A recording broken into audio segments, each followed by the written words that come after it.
pessoal, tudo bem com vocês?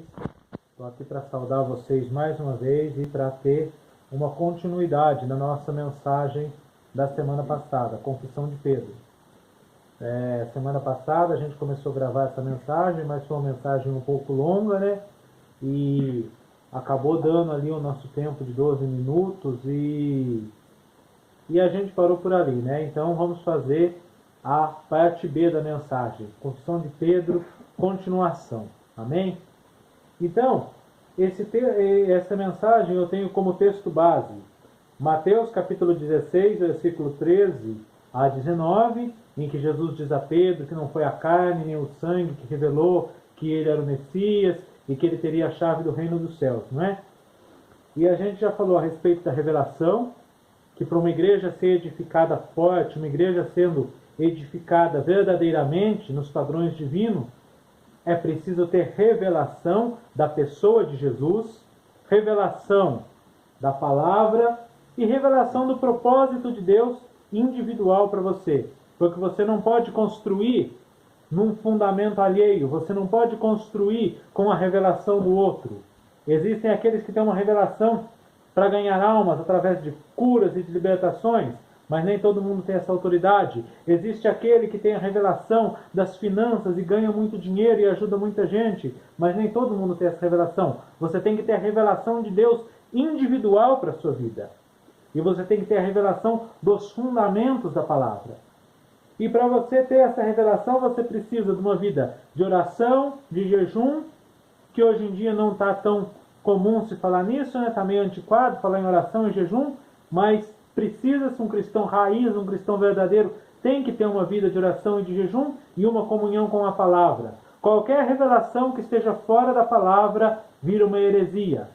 Uma pessoa pode ter muitos dons espirituais, milagres, línguas, revelação, mas se ela não tiver um fundamento da palavra, o diabo vem e traz o engano e infiltra falsos dons, falsos profetas. Por isso a igreja hoje ela é tão doente, porque falta revelação, falta palavra, na verdade. As pessoas hoje têm tudo quanto é desculpa para viverem fora da palavra.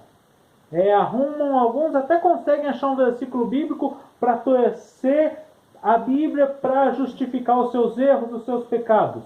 Outros pregam umas doutrinas muito louca, muito estranha, como diz a própria Bíblia, doutrina de homens e doutrina de demônios, porque Paulo disse que as pessoas ouviriam espíritos enganadores e doutrina de demônios. Porque falta o fundamento da palavra. Se você não tem a palavra, você não tem nada. Então é preciso ter a palavra. A palavra ela é a chave que vai destravar as revelações de Deus na sua vida. Toda revelação fora da palavra, desconfie. Então, você precisa ter a revelação da palavra, a revelação de Cristo e a revelação do propósito de Deus para a sua vida. Uma vida de leitura da Bíblia, de oração e de jejum e de oração no Espírito, que seria oração em línguas, vai te trazer revelação. Futuramente falaremos um dia talvez sobre a oração no Espírito.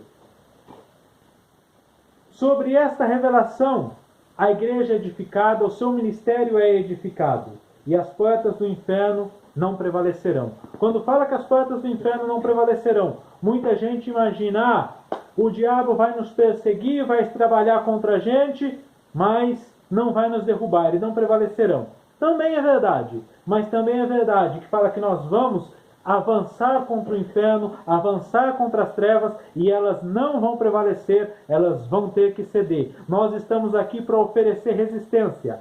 Se você é uma pessoa que analisa a palavra e analisa esses dias, você vai ver que o cenário está todo montado, palco, para a manifestação do anticristo, para a manifestação das trevas. Mas a Bíblia diz que o anticristo não vai se manifestar enquanto tiver aquele que o detém, enquanto tiver uma igreja que faz oposição, enquanto tiver uma igreja que vai contra as trevas têm que ceder.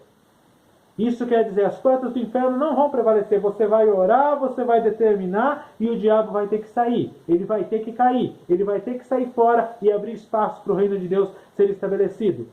A Bíblia diz no livro de Jeremias: eu te constituí sobre nações e sobre reinos, para arrancar, derrubar, para destruir e arruinar e para plantar e edificar. Você vai arrancar tudo que é das trevas e plantar e edificar o que é do reino de Deus. E por fim, foi o que faltou terminar de falar, tem as chaves do reino dos céus. Tudo que ligar sobre a terra será ligado no céu. O que você determinar na terra vai ser determinado no céu. Como você liga as coisas na terra e no céu? Através da tua oração, através da confissão da palavra, através da tua pregação, porque a tua vida é uma pregação. Pregar não é apenas o que eu estou fazendo aqui no YouTube, ou o que fazemos no púlpito, mas a vida de cada um de vocês, de cada cristão, é uma pregação. E você tem autoridade para destravar o reino de Deus, para fazer as coisas de Deus se moverem aqui na terra. É isso que fala, ter as chaves. Você vai ligar, você vai orar para Deus libertar uma determinada pessoa, para Deus libertar uma determinada região, e o Senhor vai responder. Talvez nós nunca consigamos ganhar um país inteiro para Cristo, ou ganhar uma cidade toda, mas muita coisa acontece em resposta às nossas orações. Muitas vidas são transformadas, muitos locais, muitas cidades, muitos ambientes são mudados em resposta à oração da igreja. Você tem essa autoridade e precisa usar. Você tem autoridade com a sua palavra. A Bíblia diz que a vida e a morte estão no poder da língua. A Bíblia diz. E quem bem a utiliza comerá do seu fruto. Quando você confessa não a palavra positiva, mas confessa a palavra de Deus, o Senhor é meu pastor e não me faltará. Quando você confessa, maior é o que está em mim do que o que está no mundo. Quando você confessa a palavra, quando você profetiza a palavra, o reino de Deus se move a seu favor. E muito cuidado, porque você tem autoridade. Cuidado com o que você ora, cuidado com o que você prega, cuidado com o que você confessa. Porque muita gente usa a palavra de Deus e usa a oração de forma negativa, profetizando coisas ruins, profetizando morte, decretando coisas erradas, e isso vai vir, de certa forma.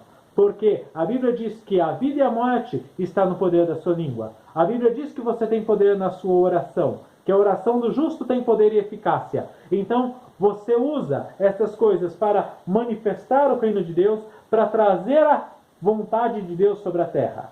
Aquilo que está preparado para nós desde a eternidade. Nós vamos orar, vamos clamar, vamos jejuar e vamos trazer a manifestação. Vamos abençoar as vidas, resgatar pessoas e destruir as trevas.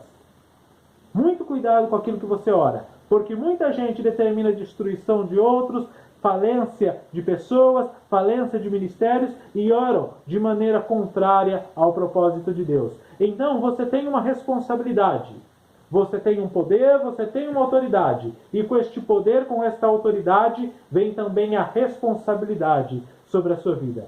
Seja responsável e use esta glória que Deus colocou sobre você, porque a Bíblia diz que o Espírito foi dado a todos. E diz que Deus não nos dá o Espírito por medida. Ele não dá um pouquinho hoje, um pouquinho amanhã. Como no passado a gente cria. Senhor, derrama da tua unção. Senhor, enche o vaso. Enche até transbordar. Não, você já foi cheio do Espírito Santo. No dia em que você recebeu. A Bíblia diz que quando cremos, fomos selados com o Espírito Santo. Rios de água viva fluirão do seu interior. O Espírito já está em nós. O Senhor não nos dá por medida. Mas com este poder, com esta tremenda glória que é em nós, há também uma tremenda responsabilidade.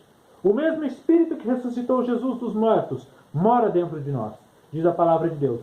O problema é que nós não entendemos isso, porque por muito tempo nós ficamos acreditando que o Senhor ia nos dar uma unção específica, e ficamos esperando o Senhor dar, Senhor aviva, Senhor acontece, e nunca acontece. Porque o Senhor já deu o Espírito Santo no dia que você creu, no dia que você foi batizado com o Espírito Santo. A questão é que precisamos entender